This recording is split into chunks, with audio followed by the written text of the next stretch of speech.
Hey guys, my name is LaShara Simone and welcome back to my YouTube channel, or welcome for the first time. I just want to give a special shout out though to everyone who has subscribed to me and remained a subscriber, because I know I've been gone for quite some time. I think it's been over a year. Sorry about that. Life kind of happened and yeah, but I'm back now. I've been watching Married at First Sight for the past few seasons and I've been wanting to review it for quite some time now. So I'm finally doing it. Here we are at season 14, I believe. Season 14, episode 3, right? Yes. I skipped the first 2 episodes just because it's usually the same thing every season. Dress shopping, tuxedo shopping, friends and family, asking them how they feel about getting married to a stranger, what they are going to expect, what they want and look for in a spouse.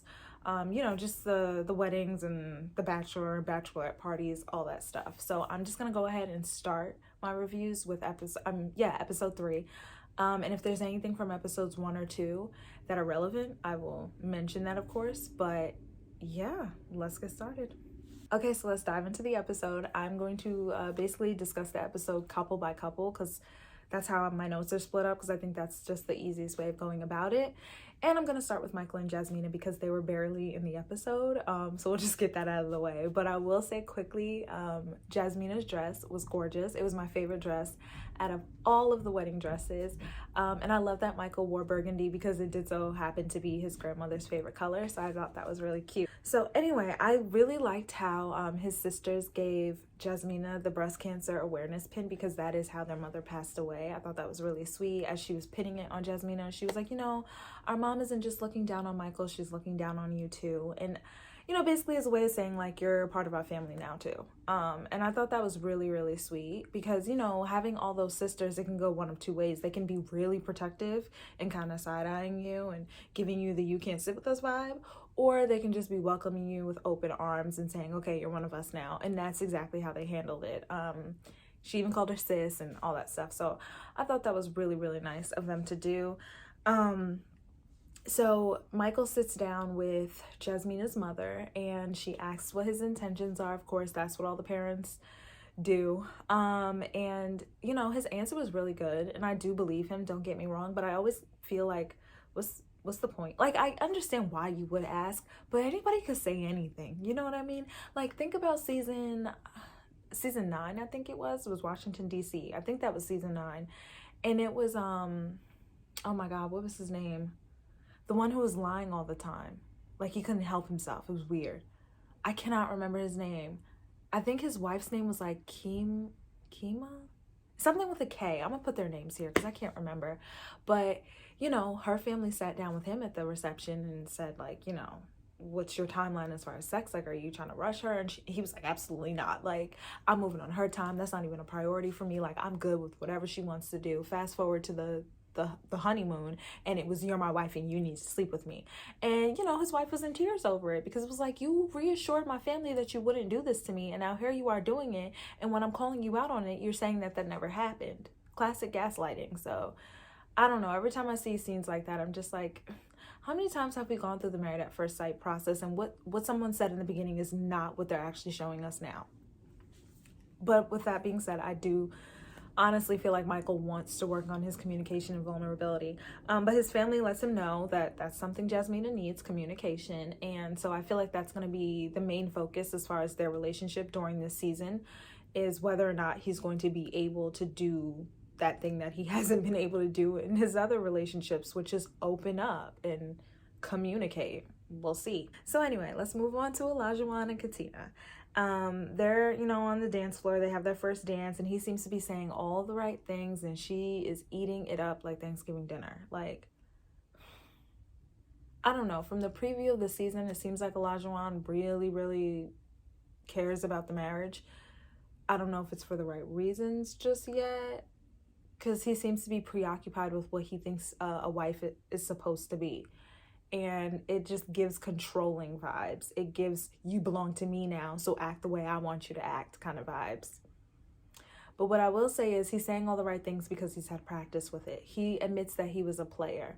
So obviously when you're bouncing from woman to woman, you know exactly what to say to get her to stay or to keep coming back or to get her interest in the first place. Well, you have a way with words. You're a charmer when you're a player. So, I mean, all the things he was saying, I'm just like, the fact that you're just like, oh my God, I'm eating it up and I'm loving it. Katina, you don't know him. Give it a second, please. But yeah, so they discussed that they want children, but he said within like, or after 3 years, she said after 2. So they're basically on the same timeline. You know, they agreed on the fact that they want to travel first, which I think is very smart, especially because they're strangers. So definitely take the time to get to know each other and experience each other without children being in the mix. Smart move. He brings up again the fact that she can't cook. At this point, I'm tired of hearing about it. He's like, you're scaring me now. So she's like, I can cook, but like, you know, bake mac and cheese, chicken. Basically, the girl's not top chef, but she's like, you will survive. So I just want him to shut the hell up about it, because if you're that pressed about whether or not a woman can cook, why are you on this show? If you're that picky and these things mean that much to you, why are you putting your fate in the hands of strangers? I don't care how many quizzes, tests, and evaluations they gave you. At the end of the day, they're going to give you what they think is good for you. And you might not agree with that. And you can't just mold somebody into who you want them to be. Speaking of, that's exactly what his brother tells Katina. He's going to want to mold you into the lady he wants you to be. That is problematic as hell. She is who she is. You're supposed to love her for who she is, not change her into who you want her to be. That sounds like a miserable ass life, to sit there and try to be the person that you think will please your spouse, instead of having a spouse who just loves you the way you are. There's a lot of freedom in just being yourself. And when you take that freedom away from somebody, it's not a good look. But anyway, she's sitting there talking to his friends and his brother. And first of all, Katina struggles with Olajuwon's name. I understand it's not like, you know, a common name. I've heard it before, several times before this show, but I understand if she hasn't. However, the struggle just seems to be a little bit too damn much. Like, when they first got married and she was talking to the cameras and she's like, what's his name again? Olajuwon? Yeah, Olajuwon. No, it's Olajuwon. Then she's talking to his friend, and I noticed that she calls him Elijah. That's not his name, honey. It'd be one thing if, like, y'all have spent time together, you know, built up this, like, feeling or whatever towards him that makes you want to give him a cute little nickname. But you've just met this man. You're not shortening his name because the way you feel about him. You're shortening it because you can't pronounce it, and I think that's rude. I hate when people do that. Well, I can't pronounce your name, so I'm gonna call you what I want. Don't do that. So anyway, his friend was like, you know what, you're going to have a lot of patience with Olajuwon. But she goes and tells the cameras, you know what, he's going to have a lot of patience with me too, so that's fine. I don't know if that's actually a good thing. I don't know if it's good that you both need someone who needs patience, because who's going to be the patient one in the bunch? If the both of you need it, I'm assuming you really don't have it to give either. We'll see. Katina's mother, first of all, Olajuwon sits down with her mom, and again, she struggles with his name too, and has the nerve to be like, well, who came up with that? Then he says he has ADHD, and she goes, are you on meds for that? Ma'am, older folks really just say whatever the hell they want, and at times it's funny, and at times it's really rude. Like, first of all, what do you mean who came up with that? Someone, if not his parents, someone in his family, maybe a close friend, named him. It's a stupid question. The whole point of you saying that is to insult him and say that his name is weird to you. That's number one. Number two, to ask him if he's on meds for that. I can understand his wife wanting to know this type of information. And hell, I can maybe even understand her mom wanting to know. But that's not the first thing you should ask, in my opinion. It just came off a little bit like, okay, whoa, wait a minute. But anyway, Olajuwon is over there running his mouth. At one point, he even messes up Katina's name, and the mom's like, oh my God, that's my pet peeve. Her name is Katina, not Katrina. Didn't you just struggle with his name? And your daughter is struggling with his name as well. So I think you could cut him a little slack for forgetting a letter, or adding a letter, I guess, seeing as how she forgets one. Like, it is what it is. So anyway, he's running his mouth so much that Mama's just like, oh wait, what is that, a rabbit? And peels out. And I'm just like, wait a minute. if it was editing or if it really happened like that, but that's funny and it's a little bit sad because, like, dude, you don't realize how much you're talking. For people who run their mouths, it's like, it hasn't occurred to you that the other person hasn't been able to say anything yet. Like, what the hell? So he's doing the little striptease with Katina, and he wastes no time lifting up his shirt because everybody has to be aware of the fact that he has a gym membership to Planet Fitness. We don't care, Olajuwon. Congratulations, you have abs. But Mama was not amused. Katina's mother, I hope she's really a part of the season, like, because her facial expressions are hilarious. Like, they're funny. So anyway, Katina's sitting down with her friends and she tells them that she's, you know, she's not having sex on the wedding night and she's waiting a month. And when her friends are like, oh my God, what? She's like, it's my coochie. I'm gonna do what I want. It's my coochie. You're not waiting a month, sis. So cut the shit. Then simultaneously, they cut to Olajuwon, who's over there with his homies, kikiing and ha-ha-haing about how he got the box with him and his wife is fine. And if it go down tonight, then that's just what it is. Wait a minute. I thought you said that you would be judging your wife if she wanted to have sex on the first night. Isn't that what you told the other grooms? Now that you've seen your wife and you're obsessing over the fact that you're actually attracted to her, now it's a different story. Okay. Mind you, Katina was over there at the bachelorette party too, talking about how she's not a freak, she likes simple sex, and she feels like her husband will like the same thing. We can see that that's obviously not the case. Good luck with that. So, we go to the hotel room and they decide to give us a nice close-up shot of Olajuwon belly flopping onto the bed and the stains on his damn drawers. I'm not going to go as far as saying they're skid marks because from what I could see, they were on his, like, hip or thigh area. But regardless, why do you have stained drawers? Throw them away. Like, that's what you decided to pack and put on for your wedding night? Ew. But Katina's in the bathroom. She's, you know, getting ready for bed. And she's like, you know, I think he'll let me take the lead. Or he'll just grab it. I thought she said you wasn't going to do nothing tonight. And that you'll wait a month. See, this is the shit I'm talking about. You and your husband might actually be a good match. Because y'all have something in common. Lying. Girl. Anywho, let's move on over to Mark and Lindsay. They're sitting down at the reception eating. And she says, they're basically talking about like how everyone else is so wrapped up in like what their spouse looks like, while they just want somebody who treats them right and has all these other qualities that really matter. So she's like, yeah, the other ladies were saying, I want a tall black guy. I want a muscly guy. Who said that? Lindsay, who said that? A black guy? Maybe Alyssa and Noi want a black man. Do they?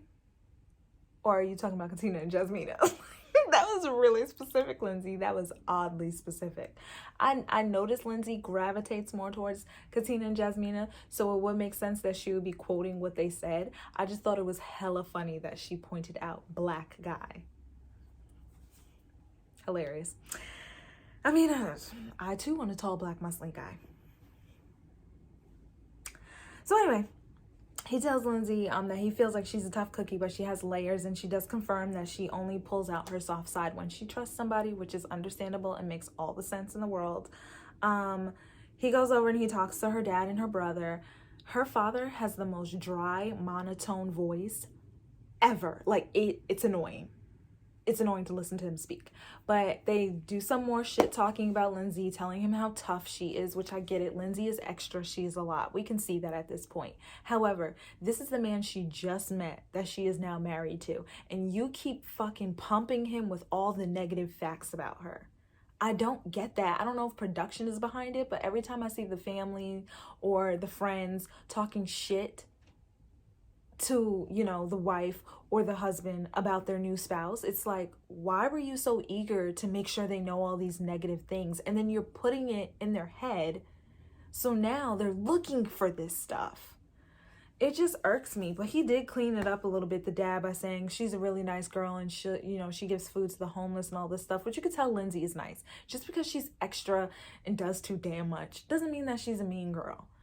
She don't like Alyssa, but oh shit, neither do I, so the fuck.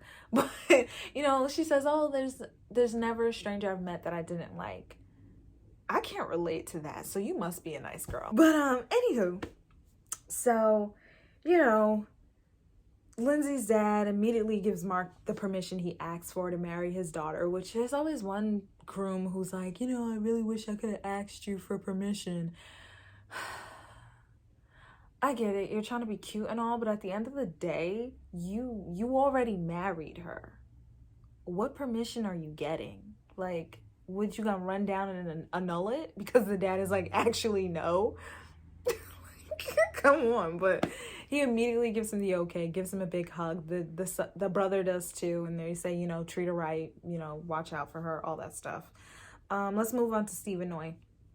They're up there and they're getting their little biographies read, I guess.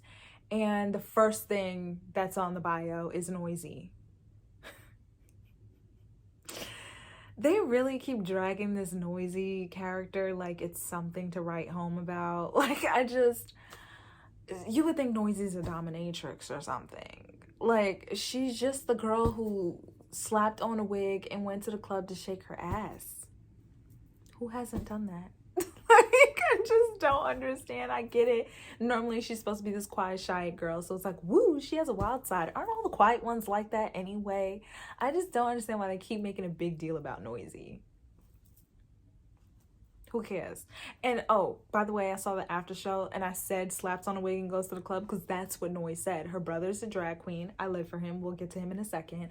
And he'll give her wigs and she'll go to the club and she feels like no one recognizes her with the wig on and she could let loose and party. And again, nothing that no one else has ever done. So I don't understand why they keep fixating on it. But anyway, what they do have in common is that they're family oriented. You can tell it's very important to the both of them. And I think that's something like great to really have in common. I love how Noi was very intentional about meeting his family, giving eye contact, making sure she got everyone's name. I noticed that and I really liked it.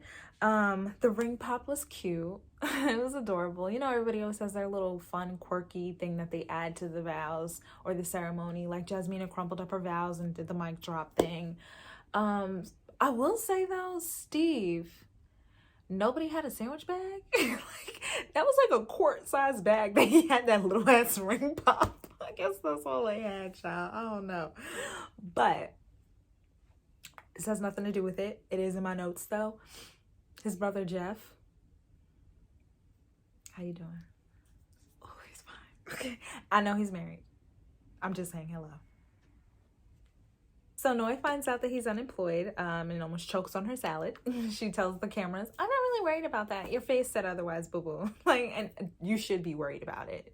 Duh, why wouldn't you? Y'all grown and you don't have a job. And Noi already said in the little introductory episodes that she grew up poor and so she wants a certain lifestyle now that she's an adult and she wants her man to make a certain amount of money. She's already said that. So yes, it's important to her. Now, granted, I believe him because he had told Dr. Cal before he got chosen that it's going to be super easy for him to get a job. Like, he's not concerned. I believe him. I think he's not concerned and I think he can get a job easily. So that's good. That's great. Her brother. I love her brother. He is so feisty. The faces he be making, the shit he says, like, he cracks me up. But it was hella awkward when he went to Steve and asked him about consummating the marriage with his sister. If I was Steve, I wouldn't want to talk to you about sleeping with your sister, number one. Number two, you know, Steve is telling him, like, I'm waiting for an emotional connection. I'm not just trying to jump into sex. And the brother is basically nudging him, like, in that direction of, yeah, no, go ahead and sleep with her. She's fine with it. You are married, right? You're technically married. And it's like, did you and Noi talk about this ahead of time and say, hey, go over there and let him know it's okay? Or, like, what? Because this is weird. I don't know why it's happening. Anywho, let's move on to everybody's favorite couple, Chris and Alyssa. I know y'all can't wait. Let me just say, I can't stand her ass. Oh my God, Alyssa's fucking annoying. I couldn't stand Alyssa since the intro episodes, since the matchmaking episode. She's annoying. And she proves me right every single episode. Whew. Okay, so let's get into it.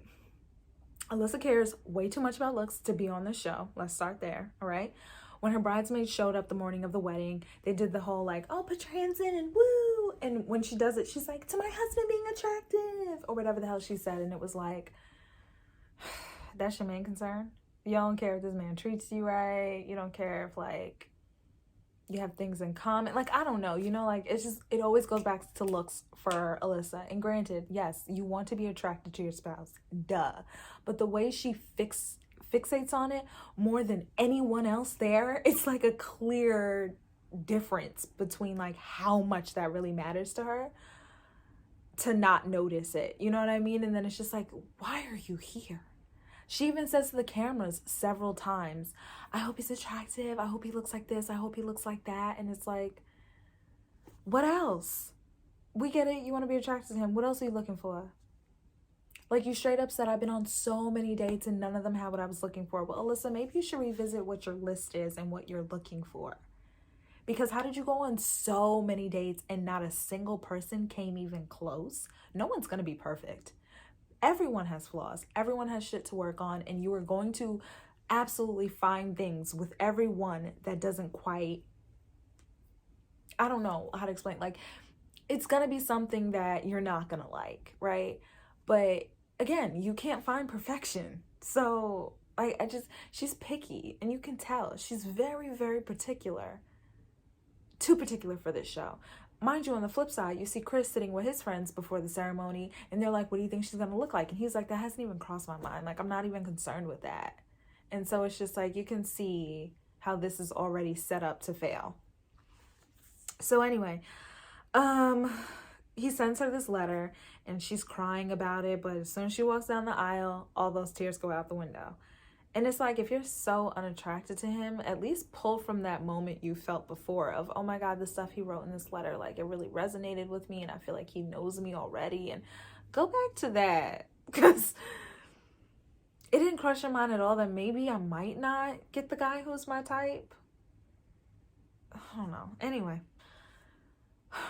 So Alyssa and these damn boots. Why are those boots on your feet? Like, that ugly ass gold color. They look spray painted. They look huge. She gave me toddler vibes. You know when they put on their parents' shoes and they're so huge, they're like clunking around in the fucking shoes. She got on these big ass cowboy boots with this plain basic ass dress. And you think you're doing something? Like, what? She goes down the aisle and Chris is like, oh my God, your dress is so pretty. It looks amazing. And here she goes, did you see the boots? Bitch, yes, we saw them. Unfortunately, why the fuck are they on your feet? We get it, sis. We get it. Like, you love cowboys and barnyard dances and Yeehaw and Taylor Swift. We fucking get it. I hate when somebody loves an aesthetic so much that it completely consumes them and they won't shut the fuck up about it. And they insert it in every single place of their life. We get it. Ugh. Then on top of it, she had on her everyday jewelry. We've already seen this ace necklace and this little evil eye necklace in every other fucking scene you've been in. That's your everyday jewelry, sis. Just like these necklaces, I wear these every day. You think I would have this shit on with my wedding dress? If you couldn't get something a little bit snazzier, just take them off. Like, oh my God. Tacky from head to fucking toe. But she got the nerve to be talking about how somebody else looks. We'll get there. So anyway, we already know Alyssa doesn't like snaggle teeth. It's a deal breaker for her. And as she's saying that, the camera zooms in on his teeth, which we all knew that was going to be an issue. The way his teeth looked and what she preferred. But I feel like Lifetime is being so mean. Like, Chris is going to have to watch this and see that, like, his teeth are the butt of the joke. Like, I don't know. I just feel bad for him. But what I will say is, you can stand to whiten them a little bit. Just a little bit. Okay, so anyway, he's showering her with compliments from start to fucking finish. Like, he does not let up. And I think Alyssa said thank you maybe once or twice. Like, she's either A, fishing for more compliments, like the did you see my boots? Or she'll just like smile and be like, Or once or twice it was thank you. But it's just like, sis, you can't figure out any way to return the favor. You sat up there and said this is what you would want your husband's tuxedo to look like, or his suit or whatever to look like. And you named that you wanted it to be like a dark blue color. And that's exactly what Chris had on. So when he complimented her dress, you couldn't return the favor by what he was wearing at least. Like, she's just so fucking self-absorbed that it's adding up as to why she's single. Sorry. It's just like that sometimes for some people. So they're reading their little bios, and Alyssa's family says that he's a lucky man to have Alyssa, and he goes, I know. How do you know? Just from looking at her? You're in for a treat. So the whole entire ceremony, she made minimal eye contact with him. She was staring at the guy who married them the whole time, aside from when he read the vows to her, which I'm inserted right here. The freaking guy who married them was tweeting during the episode. He didn't lotto. I'm just saying. That's so funny. Messy too. So after the ceremony, I thought like there was a chance. I was like, okay, wait a minute. This conversation is going great. She seems to be engaging. She's answering. She's asking questions. Like, he mentions the disc golf. Understandably so. She's like, what? It's a little corny. So we're expecting that reaction. Who the fuck wouldn't react to that? One, who the hell's ever heard of it? And two, it sounds lame. Let's just be honest. But I thought it was very nice when she says to the camera, she was like, you know, I'll let him teach me, but I don't think I'll make it my own hobby. That's more than fair. I think that's a very romantic gesture for someone you're interested in to show you their hobby. And even if you're not interested in it, you're still doing it because it matters to them. I thought that was a very nice gesture and nice for her to say. But that quickly fizzled out when they went to go do their fucking photos. The photographer simply asked her to lay her head on his chest. And here goes Miss Alyssa with, that's nothing I would do. I would never do that. That is so not me. I would never do that. It's just a picture, honey. Like, it's your wedding photos. Don't you want something nice to look back on? And so, you know, the photographer's like, oh, just twirl her in the street. I wouldn't do that. It's not something I would do. Well, who the fuck is randomly twirling in the street, Alyssa? Nobody. But she's giving you things to do that would make your photos look good. Stupid. Like, why are you making it more than it needs to be? We get it. He's not your type. You said to the camera he looks like a real estate agent. And on the after show, Chris, he saw that clip and he was like, I am a real estate agent. So, like, I don't know what that's supposed to mean. It means she thinks you look lame. You know what it means. But, she was just really aggravating that whole time. It's like, just take the fucking photos and move on. It's not that serious. So, anywho... oh, mind you, while they're doing the photo taking, he's over here telling the camera he sees no red flags. You're Stevie Wonder to the bullshit. I'm gonna need you to stop. I'm gonna need you to stop. How do you not see a red flag when this woman is now your wife, knew what she signed up for, and she can't even place her head on your chest to take a picture? That's not a red flag to you?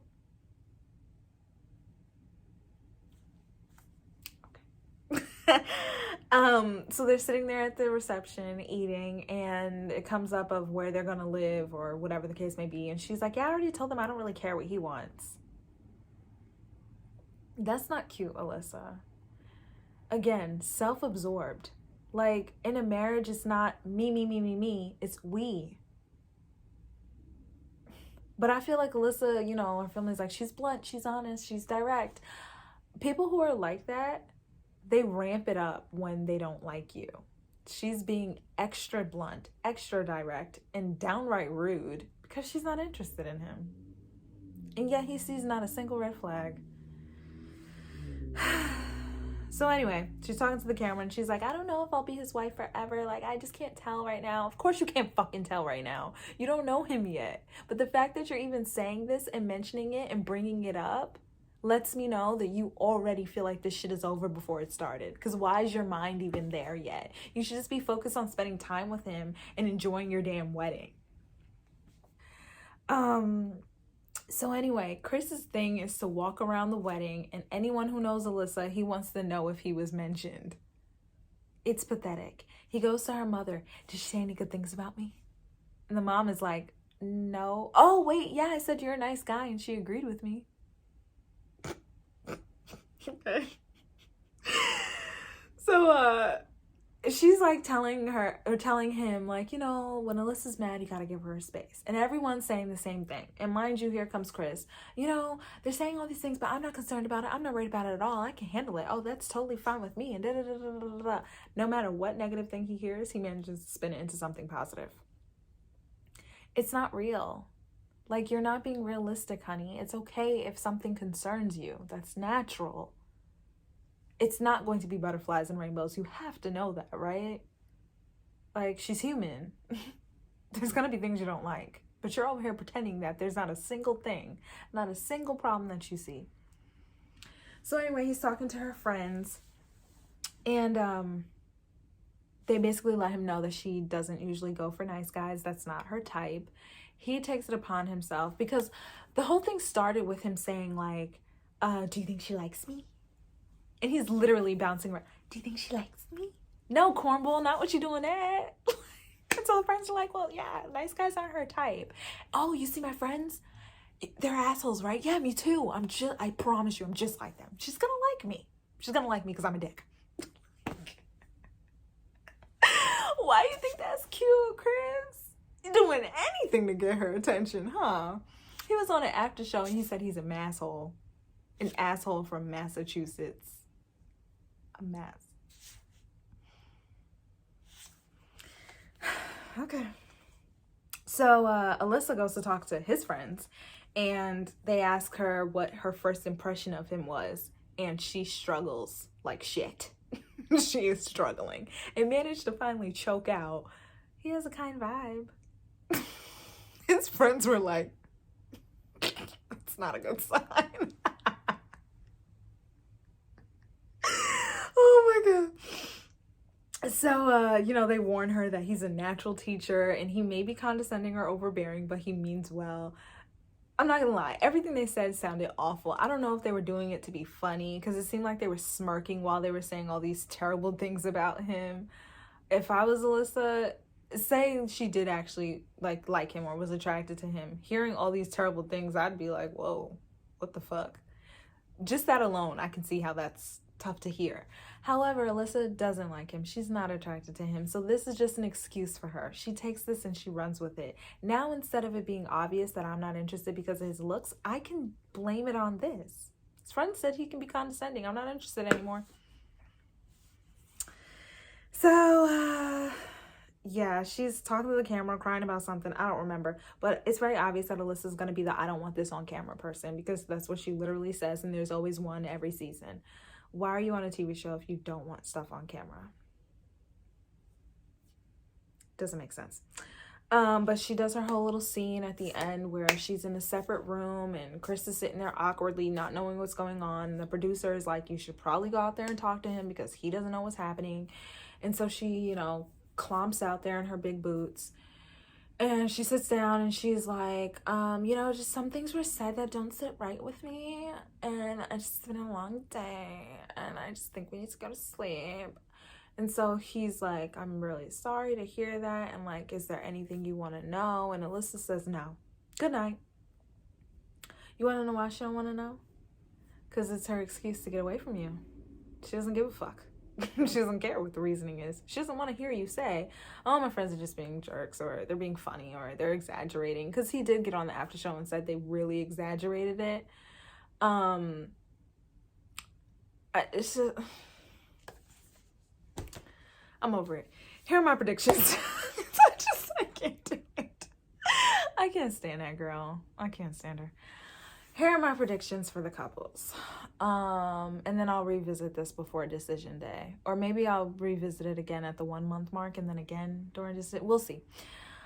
Let's start with Michael and Jasmina. I believe they will stay together because I feel like the only thing really keeping them from greatness is the fact that he needs to work on his vulnerability and communication. And I'm sure the stuff Jasmina needs to work on too, but they're not really sharing that on the show. They're acting like she's just perfect. I don't know, unless I'm missing something. And so who's next? Olajuwon and Katina. The way he was acting in the preview we're married and you're married now, and he seems like to constantly like want to fight for it, I think he would say yes. But her nonchalant attitude gives me no. I'm gonna just go for no. I'm gonna say that they don't stay together. Mark and Lindsay, you know, you would think that they should work out, but on the after show, the way they were both talking about each other, seems like it didn't work. So I'm gonna say no. I'm gonna go with no. And then Steve and Noah, yes. And Chris and Alyssa, what you think?